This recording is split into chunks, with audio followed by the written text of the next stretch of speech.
Merhabalar. Bu videoda Binance mobil uygulama üzerinden marjinde al-sat yani margin trading yapacağız. İlk defa vadeli işlemlere kayıt olacaksanız referans bölümüne Türkiye kazansın yazmanız halinde %10 indirim kazanacaksınız arkadaşlar. Vadeli işlemlerde %10 daha az komisyon ödeyeceksiniz. Oluyor bitiyor. Öncelikle ondan bahsedelim. Hemen sağ satıma gidiyoruz. Alım satımda bize üst tarafta spot, margin, vadeli işlemler ve opsiyonlar seçenekleri çıkıyor. Marjine dokunuyoruz. Burada coin çiftlerini bulabiliyorsunuz arkadaşlar. Ben favori coinleri seçmiştim. Onların arasında var. Eğer sizde favoriler seçili olmasa bile şuradan BTC'ye dokunarak ya da USD'ye dokunarak ya da istediğiniz coin'i yukarıda anahtar kelimeleri girin bölümünde arayarak marjinde var mı yok mu diye arayabilirsiniz. Şu sarı çerçeveyle M harfi içerisine alınmış coinler piyasada işlem gören coinler. Spotta bulunan bütün coinler marjin piyasada yok. O yüzden yanında bu sarı M harfinin olmasına dikkat edin arkadaşlar. En başta marjinde bir coin'in olup olmadığını buradan öğrenebilirsiniz. Daha sonrasında marjin yapabiliriz. Şimdi ona göz atalım. Öncelikle cüzdan işlemimizde yine spot, marjin ve vadeli işlemler cüzdanlarımızı görebiliyoruz. Benim spot cüzdanımda bir miktar VET coin'im var arkadaşlar. VeChain coin'im var. Bunu marjin hesabıma transfer edeceğim. Çünkü marjin hesabımda bir coin'imin olması gerekiyor. Orada bir sermaye, orada bir para değerinde bir şeyimin olması gerekiyor. VET de orada bulunan coin türlerinden bir tanesi. Her coin'i buraya transfer edemiyorsunuz. Marjinde de işlem gören bir coin olması gerekiyor. Veya USDT transferi yapmanız gerekiyor marjinde işlem yapabilmek için. Benim spotumda VET'im var.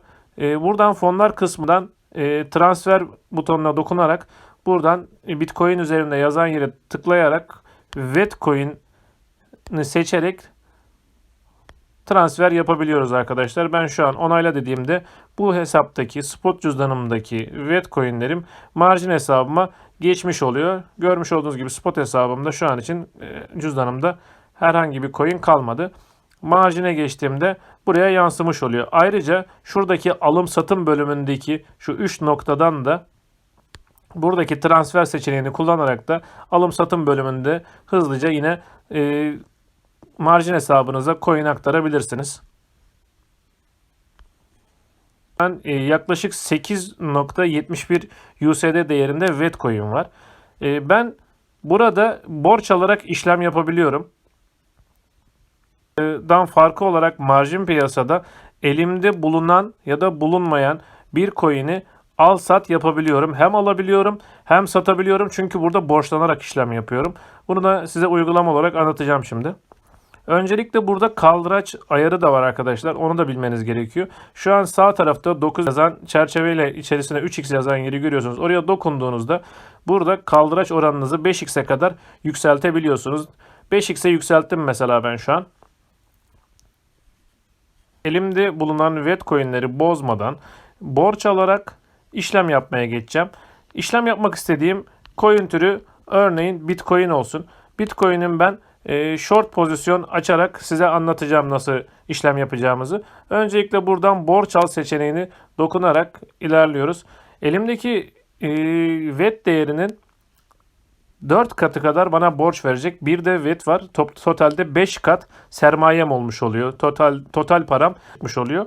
Onayla dediğimde şu an ben paramın 5 katı bir bakiyeye ulaşıyorum. Az önce 8.81 olan bakiyem şu an 44.08 dolar seviyesine kadar yükseldi.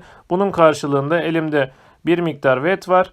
Bir miktar da Bitcoin var. Bunu en altta görüyorsunuz. Biraz aşağı doğru indiğimde de borç aldığım Bitcoin'i görebiliyorsunuz. Borç alınan miktar ve elimdeki Bitcoin değeri yazıyor. Ben bununla ne işlem yapabilirim? Hemen oradan alım satıma geçiyoruz arkadaşlar.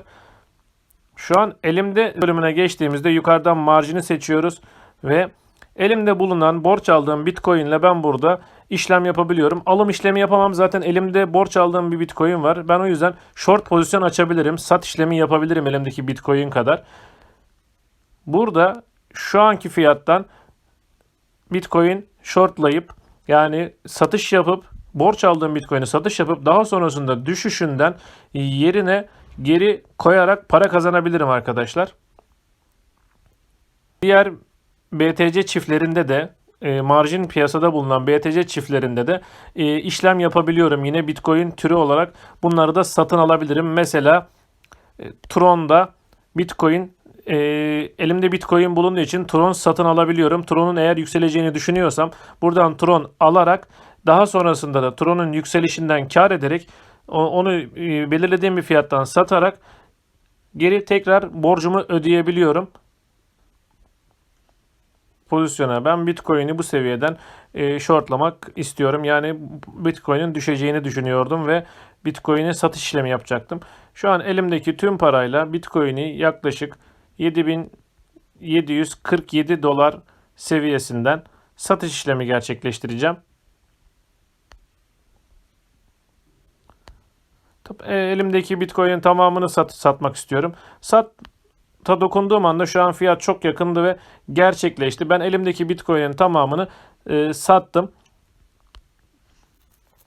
Hemen fonlar bölümüne geçtiğimde bu satıştan karda mıyım, zararda mıyım, ne durumdayım bakabiliyorum. Bitcoin'in düşüşünü bekleyerek bu pozisyondan kar etmeye çalışacağım. Bitcoin yükseldikçe bana zarar yazmaya başlıyor. Çünkü ben borç alarak elimde olmayan Bitcoin'le satış işlemi yaptım. Eğer yükseldikçe Bitcoin'i yerine koymam daha da zorlaşacak ve cebimdeki paradan gitmeye başlayacak. Bitcoin'in düşmesi halinde ben bu satıştan kar edeceğim. Evet, bir süre sonra Bitcoin düşmeye başladı. Hemen marjin cüzdanımızdan da ne kadar kâra geçtiğimizi görebiliyoruz. Hemen şurada yeşil olarak yanıyor. Yaklaşık 13 sent gibi bir kârımız olacak. Alım satım bölümüne tekrar döndüğümüzde bu pozisyonu kapatmak için burada iki türlü kapatma seçeneğiniz var. Şurada normal yazan yerde biz Bitcoin'i satmıştık. Şimdi al yapacağız. Direkt geri öde seçeneği var. Geri ödeye basarak burada %100 yaptığınızda az önce pozisyon için gerekli olan miktarı hemen satın alır ve kapatır. Ama ben detaylı şekilde anlatacağım size. O yüzden normali seçiyorum. Şu an elimdeki tüm parayla tekrar Bitcoin alıyorum bu sefer. Piyasa fiyatını da belirliyorum. 7.692'den kapatmaya çalışacağım ben bunu. Elimdekinin miktarın %100'ünü işaretliyorum.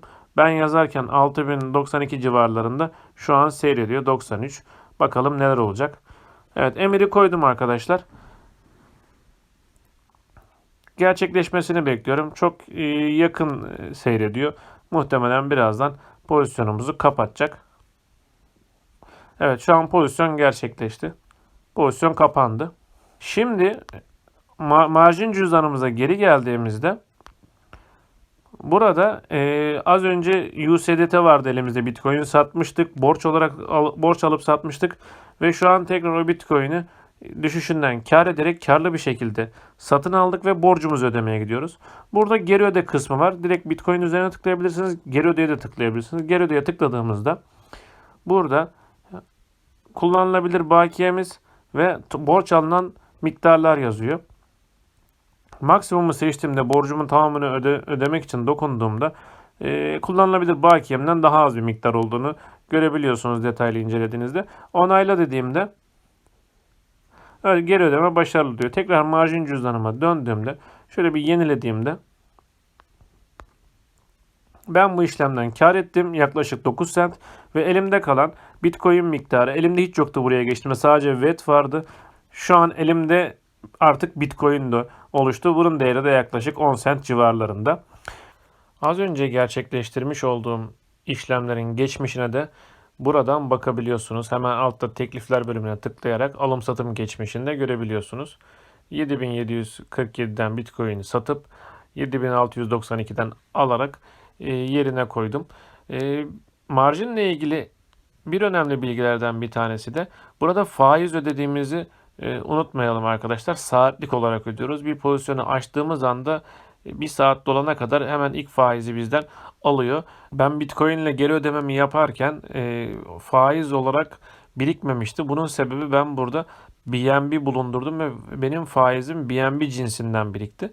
Ben bunu BNB üzerinden ödeyeceğim. Eğer BNB bulunmasaydı borç aldığım coin türünde benim orada faiz yazacaktı ve faiz miktarını hemen şu sağ altta Bitcoin'in orada 0 yazan yerde görecektiniz. Tıpkı BNB'de olduğu gibi. Burada eğer BNB kullanırsanız biraz daha indirimli faiz ödüyorsunuz. O sebeple her coin türüne göre faiz oranları değişiyor. Bir coin'i seçmeden önce eğer sizin için faiz oranı da önemliyse ve uzun süre kalacaksanız ona da hemen şuradan marjin verisi yazan yerden dokunarak bakabiliyorsunuz. Ve buradaki bütün coinlerin günlük faiz oranları, borç alma limitiniz de yazıyor. Ne kadar en fazla borç alabileceğiniz yazıyor. Peki bunu vadeli işlemlerde yapsaydım, vadeli işlemlerde nasıl bir kar ederdim? Ona da hemen bakalım. İlk defa vadeli işlemlere kayıt olacaksanız referans bölümüne Türkiye kazansın yazmanız halinde %10 indirim kazanacaksınız arkadaşlar. Vadeli işlemlerde %10 daha az komisyon ödeyeceksiniz. Ben daha öncesinde vadeli işlemlerde yaklaşık aynı seviyeden bir short işlemi açmıştım. Vadeli işlemlerdeki pozisyonuma gelecek olursak burada açık şekilde duruyor. Burada birden 125'e kadar kaldıraç kullanabiliyoruz arkadaşlar Bitcoin USDT çiftinde. Yalnız vadeli işlemlerde tek dikkat etmemiz gereken ve en önemli ayrıntılardan bir tanesi burada USDT ile oynayabiliyoruz. USDT ile işlem yapabiliyoruz. Ve buradaki bu sınırlı coinlerle oynayabiliyoruz arkadaşlar. Bu listenin tamamı burada da. Vadeli işlemlerdeki tüm coinler şu an ekranınızda gördüğünüz kadar. Spot'ta ya da marjindeki her coin burada yok. Ben buraya bir miktar USDT transfer etmiştim ve onun da işlemimi açmıştım. Birden 125'e kadar kaldıraç var ama çok tehlikeli olabiliyor yüksek kaldıraçlar. O yüzden ben 50 kaldıracı seçtim. Bu bile yüksek aslında. Daha düşük kaldıraçla da oynayabilirsiniz. Buradaki miktarım marjinde 8 dolar civarı bir miktarla oynamıştım. Burada yaklaşık 6 dolar civarında bir pozisyonum var. Hemen şurada marjin yazan yerde görebiliyorsunuz pozisyonumda. Giriş fiyatım marjinde 7.747 idi. Vadeli işlemde de 7.749 dolardan Bitcoin'in short pozisyonu açtım. Yalnız orada 5 kaldıraçla oynamıştım. Burada 50 kaldıraçla oynadım. Ve buradaki kar oranım şuradaki PNL yeşil yanan ROE kısmındaki yüzdelik karımı ve girmiş olduğum 6.30 USDT ile ettiğim karı görebiliyorsunuz. Yaklaşık 2.85 kar etmiş gözüküyorum. Bu pozisyonda buradan kapata basarak yine bu karı alabiliyorum. Fonlar bölümünden vadeli işlemler cüzdanıma geçtiğimde buradaki karımı görebiliyorum. Normalde ben cüzdan bakiyesi olarak 12,49'da başlamışım. Şu an 2,90 üzerine kar etmişim. Yalnız burada yüksek zarar da edebilirdim. Eğer Bitcoin yükselseydi bu oranda da yine zarar etmiş olacaktım. Burada anlık ve yükselişler ve düşüşlerden çok yüksek kar ve zarar sağlayabiliyorsunuz. Özellikle kaldıracı belli bir seviyenin üzerinde tuttuğunuz zaman bundan çok fazla etkilenebiliyorsunuz. Şöyle bir ayrıntı var. Vadeli işlemlerle ilgili en son bunu belirteyim. Likidasyon diye bir olay var. Likidasyon mesela şu an hemen sağ altta fiyatı belirli şekilde görüyorsunuz ekranınızda. Bu likidasyon fiyatına ulaştığı zaman Bitcoin, yani eğer bugün bu pozisyon açıkken Bitcoin 8.021 dolara ulaşsaydı ben buradaki bu 6.30 dolarımı ve şu cüzdanımda bulunan toplamda bulunan 12,29 doların hepsini kaybedecektim. Pozisyonum kâra dahi geçmeyecekti. Bana 1 sent bile kalmayacaktı. Ama şu an için ben pozisyonumda kârdayım ve bu şekilde kapatabiliyorum. Burada hemen pozisyonu kapat diyorum. Hemen şu anki fiyattan da kapatabilirim. Buradan fiyatta belirleyebiliyorum. 3 dolar tahmini olarak kar alabileceğimi biliyor yaklaşık bu fiyatlardan kapatırsam. Bu videoda sizlere marjin piyasada yapılan işlemlerden bahsettim ve daha sonrasında da vadeli işlemlerde yapsaydık nasıl farklar çıkardı? Bunun üzerinde durdum arkadaşlar. Sizin de aklınıza takılan sorular olursa bu videonun altına yorum atabilirsiniz. Videoyu beğenip kanalımıza abone olmayı unutmayın. Bizi izlediğiniz için teşekkür ederiz.